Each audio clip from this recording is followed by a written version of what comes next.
y'all, it's Crystal at MrsHappyHomemaker.com, and today I'm going to show you how to make my simple sausage stuffed banana peppers. So in my bowl I have 1 pound of cooked and crumbled breakfast sausage. Now to this I'm going to add 2 cups of shredded cheddar cheese and 8 ounces of cream cheese that is at room temperature.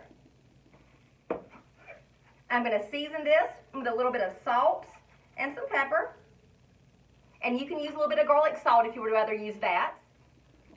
And I'm just going to start mixing it together. And don't be afraid to get your hands in there, y'all.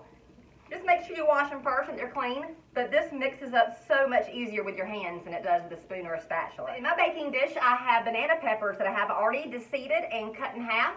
And I'm simply going to take this sausage and cheese mixture and stuff it inside my banana peppers. But I'm not going to be prim and proper. I'm going to use my hands and going to stuff it that way.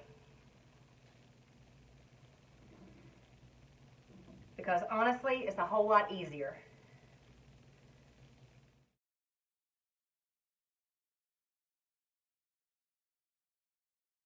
So I have my sausage stuffed banana peppers all stuffed, and I'm going to put these in the oven at 350 degrees for about 25 minutes.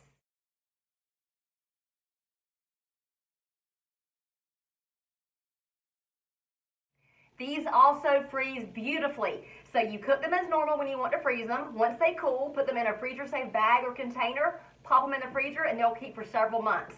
When you are ready to cook them, thaw them, put them back in the oven on 350, and heat them till they're nice and hot and bubbly.